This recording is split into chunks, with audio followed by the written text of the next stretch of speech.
Welcome to Classic Car Cave. I'm doing a quick intro because my wife and I are going to have a little short break. On Saturday,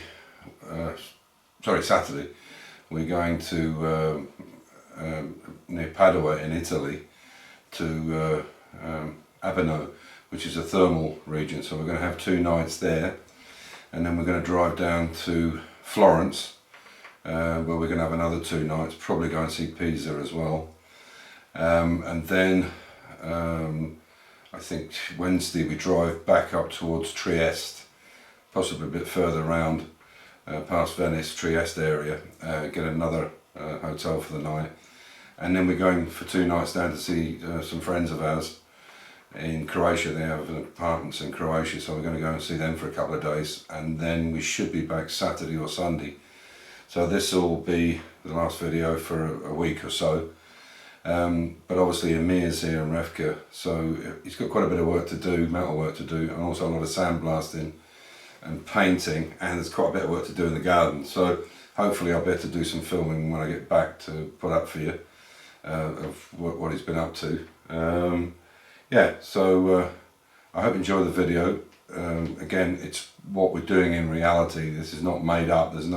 I'm not making up content. This is what the content is.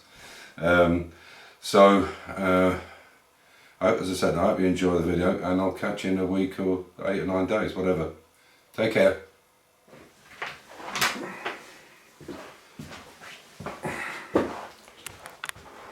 So these are the hockey sticks that I've been working on. This is the stuff we use, Bronox, epoxy Bronox. It's really good.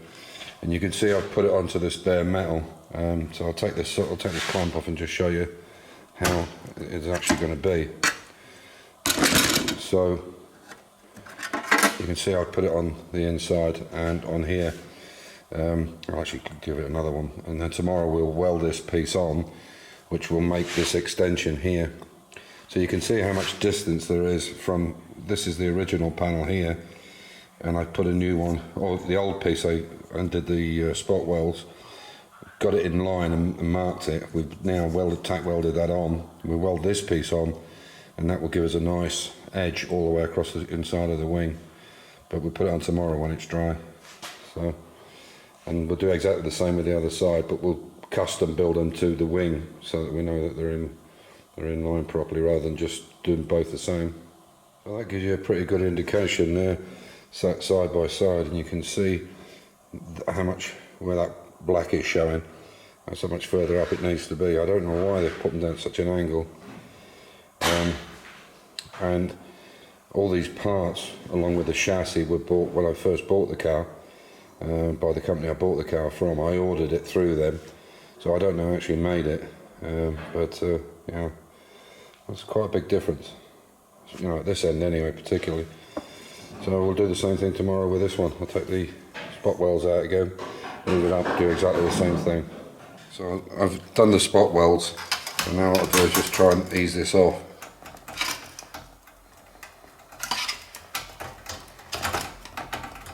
So a little bit more on the drill. So this is a spot weld cutter that's in here.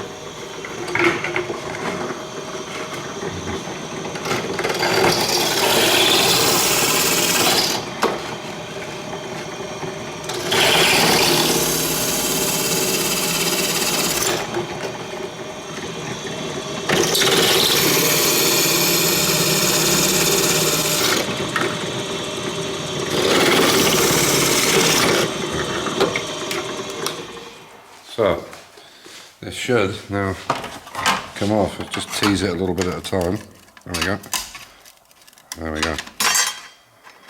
So not gone right the way through. And then what I can do tomorrow is I'll clean this up, and then we'll bring this up into this other position. It might be a bit warm. So basically it's got to kind of go like that from that edge. And then we'll put the other piece on. So that's the 2 panels laid side by side. You can see it isn't an awful lot, but this is the bit now. I've cleaned this one up, and then that'll fit like that. Not on there, but on the inside of it. So I'll take this away and just show you how it's done. don't know if this is a common fault with these, but you can see clearly, if I've got that upright, you can see the angle tapering down on that. And if you look at this one, you can see the angle isn't as steep. So that's the new piece I've put in, so that's going to be the new edge in there, and there's the bit. So you can see where the original, it wasn't far, it wasn't much, but it was enough.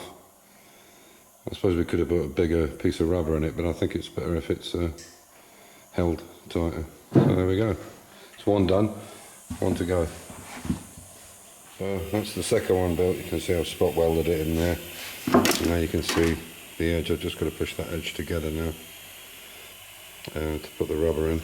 And it's spot welded on the front as well. That's about 1/2 mil up more than the other one, so it just could be an inconsistency with the panels and so on. But anyway, it fits much better.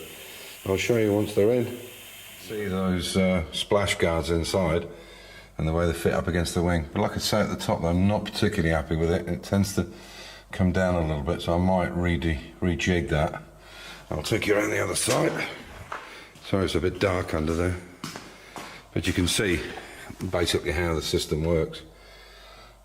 And again, you can see there's a little bit of a gap up here, which I'm not happy about. So I might just rework that. It has to be closer, the metal needs to be closer. So, as you can see, that's a much better fit now, much tighter. The seal's on the inside. I don't know why they did them on the outside and didn't do it all one-sided. There must be some reason behind it. But they basically cross over for about 1/2 inch here. So you can see now it's a really good seal. And this is not the proper seal. You can see it's nice and tight all the way down. And I'll take you over to the other one and show you that. Obviously it's got to be tidied up and painted. So same kind of thing there, you can see now. It's nice and tight. That rubber's hooked over, but it's with the proper stuff in it.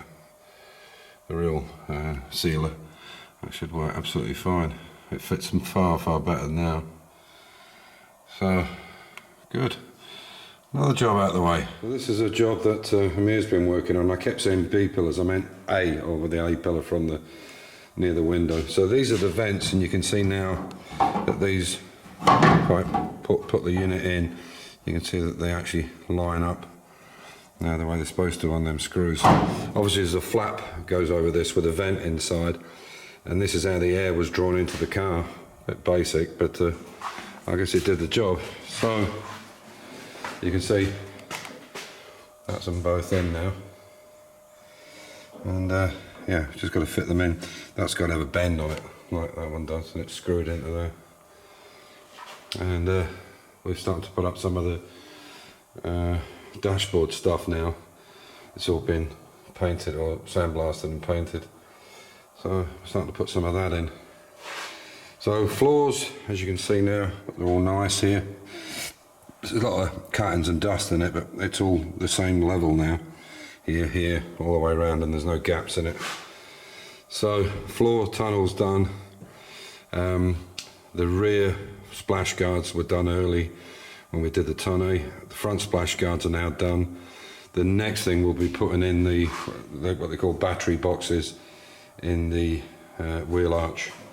And because this car is going from an SE to an S specification, that means basically it's got a higher flow like an E-type head, triple carburetor, and a second SU fuel pump. That was the only difference with them, but the difference in price is massive, and it won't make any difference to this, because even though the S-spec car was better, it was a little quicker, it's got an SE matching number, so obviously it's not an S-spec car. It'll be S specification, but not an original S-spec. And because there were very few and far between, their prices are probably 20, well, if not more than that, probably 40, 50,000 more because of the limited numbers. Anyway, so there we are. So on that note, I'm going to shut it down. As usual, stay safe, keep the faith, enjoy your hobby, just stick in there. And I'll catch you in a week or 10 days when we get back from Italy and Croatia. So have a good one. Bye for now.